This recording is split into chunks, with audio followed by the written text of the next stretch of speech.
What's up guys, it's Ron from Wrench-a-holics, and today we're going to go ahead and do the a bunch of noise, don't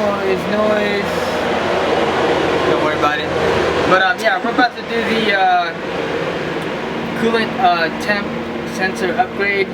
So I'm not going to be using the coolant temp sensor in my car, the OEM one. I'll be using like a temp sensor that's connected to the upper radiator hose.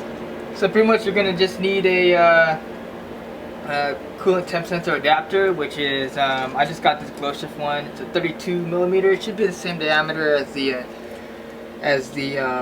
upper radiator hose, and you're gonna need a temp sensor, which I do have. It's gonna be PBM's EVDM. I'll be using their temp sensor. So pretty much, yeah. So what you're gonna do is, in a nutshell, you're going to cut this in half, install it in between, run the temp sensor, run the wire into your cabin, and then hook it up to the gauge, and then you should be able to read directly from the coolant coming from the upper radiator. On this, so pretty much uninstall the clamp on here and the one on the water neck, and then pull out the radiator hose. That's the next thing you're gonna do. So let's do it.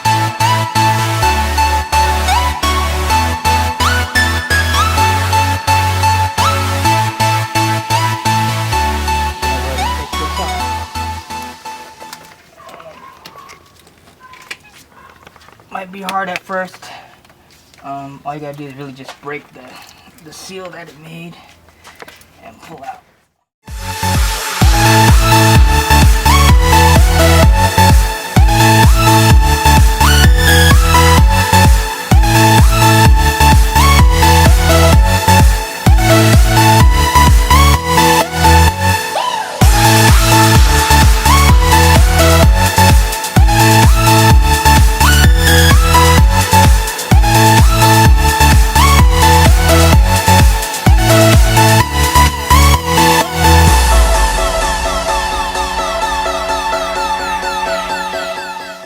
Cool. So now we got it out. So now what we're gonna do is mock it up and cut it and attach it. Alright, so now we took it off, and so now this is what it looks like. So what we're gonna do is we're gonna just find a nice little spot here that'll allow to mount up like as straight as possible. So now next thing to do is cut the hose and put this in line, and then go ahead and install the radiator hose back together.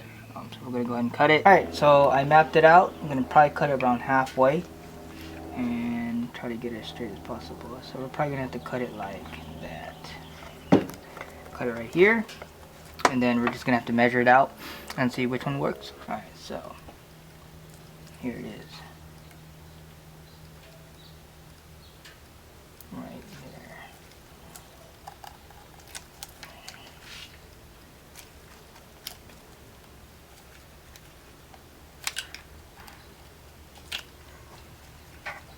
So at this point, all you're really doing now is you're just trying to find out which is the best length to cut. You already had your initial cut, and then now you're just pretty much going to try to fit the temp sensor adapter into or in between this coolant line. So that's what I'm doing. It's just pretty much trial and error, so it's a lot of trimming. So pretty much all I'm doing now is just trimming up the hose, and then once I get it all fitted up, I'll show you the finished product. So I did some trimming. I mean, it's a lot of trimming just to make it fit. Like I said, it's just a trial and error. Keep trimming until you find the desired fit. So far, this is what I'm working with. This is how it's going to sit. I do need to trim just a little bit more, but you guys get the point. So you pretty much just slice your upper radiator hose in half, and you pretty much want to mount the sensor adapter, the temp sensor adapter in the middle, which is pretty much the straightest portion of the hose. And you're going to be just trimming on both ends to get the right to get the fit that you want. And that's about it. So now all you gotta do is put some clamps on here, put the temp sensor on here, and then what we can do is we go ahead and just burp my system, pretty much get all the bubbles out of the coolant system, and then we can wire it up to the gauge. So yeah, it's all installed. All I gotta do now is put the sensor in. I'm going to put the sensor in, burp the system, and then wire up the gauge the coolant temp gauge, the EVDM, the PPM EVDM into my car, and then that would be it. Alright, almost there. Temperature sensor, it's a 1.8 NPT. So this is it. This is for PBM.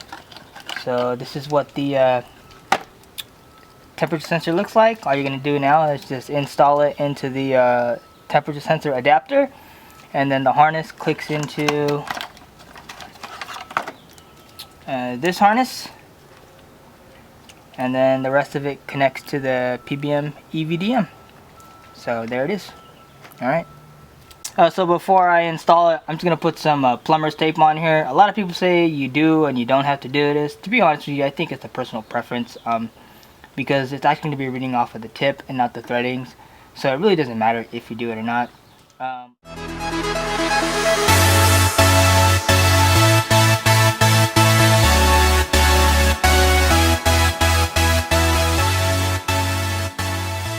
I think I did that backwards. Yeah, let me do it this way.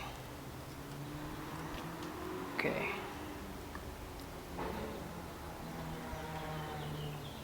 No, I did it right.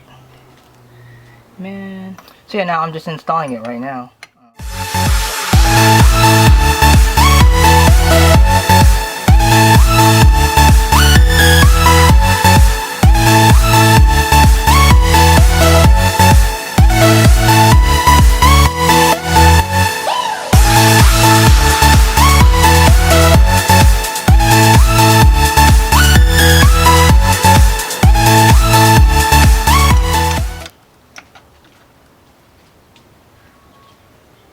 Alright, cool. Done. Alright, so now go burp the system. Alright, cool. So I'm gonna burp the system. I'm pretty sure most of you guys know how to do this. It's just a water bottle. I put some electrical tape to have a good little seal so it doesn't come out the sides. And you know, just fill up the radiator.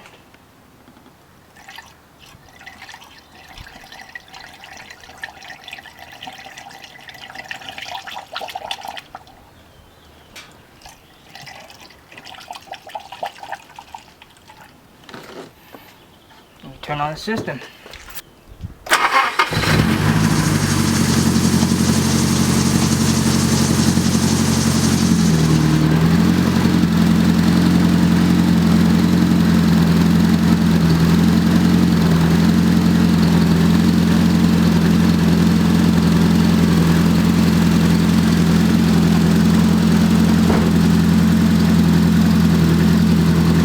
I don't know if you can hear me, but in order for you to burp the system, you want to make sure that you have your heater on full blast.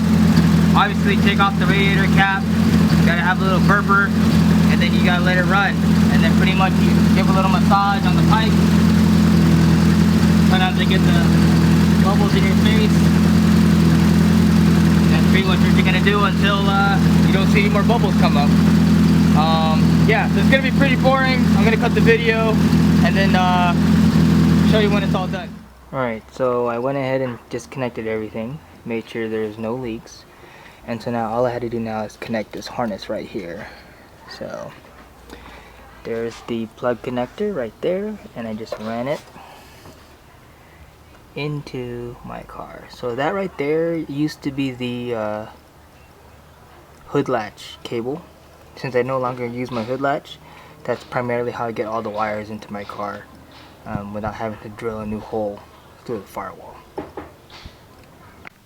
So here is the PBM EVDM multimeter.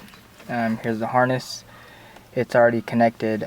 So pretty much you're going to be focusing on the power, which is the red wire, ground, which is the black wire, and channel 1, which is the white wire.